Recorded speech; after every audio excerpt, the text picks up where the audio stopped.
បងប្អូនដឹងអត់យក9នេះបើចង់ឲ្យជីវិតគ្រួសាររុងរឿងរីកចម្រើនណា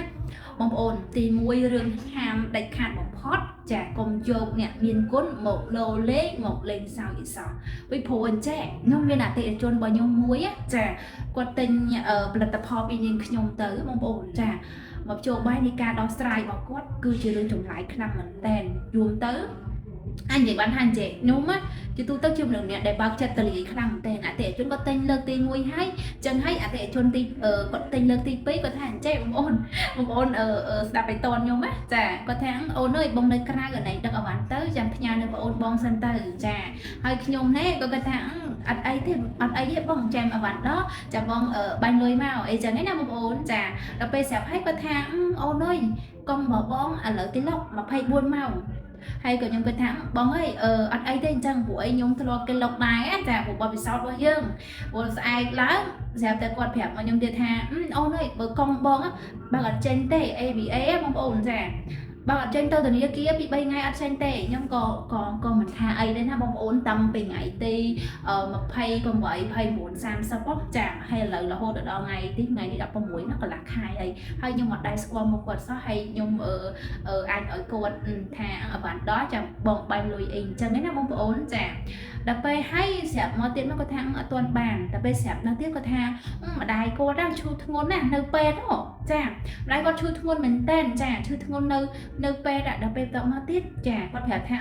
ម្ដាយបងឥឡូវទៅពេទ្យវៀតណាមហើយដល់ពេលមកពីពេទ្យវៀតណាមវិញអត់ទាន់មកពីពេទ្យវាអត់ដឹងថាមិនទេបងប្អូនគាត់ផ្សេងរូបបនសពមកអូនអើយនេះបនសពម្ដាយបងដល់ពេលហើយដល់បនសពហើយស្អែកឡើងក៏ប្រាប់ខ្ញុំទៀតថាអូនអើយឥឡូវបងកំពុងតែធ្វើដំណើរពីវៀតណាមមកបងអត់អាចបាញ់លុយបានទេដល់ពេលស្អែកឡើងគាត់ប្រាប់ទៀតថាអូនអើយឥឡូវបងកំពុងនៅផ្សារតែទិញក្តាមឈុំតិចទៀតបងវេលុយឲ្យ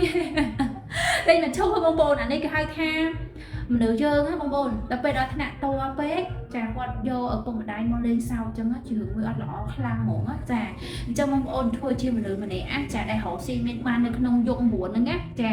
សច្ចៈវាចាគឺសំខាន់មែនតើជាពិសេសអ្នកមានគុណណាកុំយកមកលេងសើចសោះកាលណាយើងយកអ្នកមានគុណមកលេងសើចវាពាក្យបីដូចជាយើងជន់ឆ្នាំងបាយខ្លួនឯងអញ្ចឹងពីព្រោះអ្នកមានគុណជាអ្នកចិញ្ចឹមជាអ្នកបីបាច់ជាអ្នកមើលថែ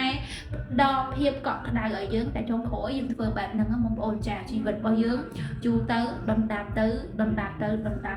ចាអញ្ចឹងបងប្អូនរឿងមួយទៀតដែលខ្ញុំចង់និយាយថាបើសិនជាយើងអត់មានលុយចង់និយាយបងប្អូនឲ្យយក9ណាបើសិនជាយើងអត់មានលុយចាកុំទៅចង់ខ្ចីលុយអ្នកណាម្នាក់យកមកប្រើប្រាស់ឬទិញអវ៉ាន់អីមួយចាព្រោះកាលណាយើងយកលុយគេមកទិញអវ៉ាន់អីមួយឬប្រើប្រាស់ដោយខុសផ្លូវការគេហៅថាមនុស្សយើងណា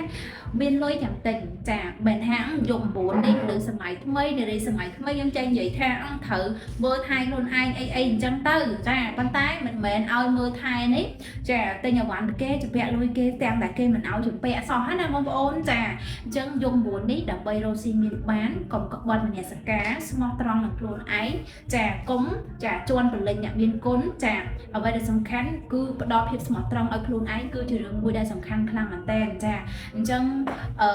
កុំចង់តែរួចមកពេល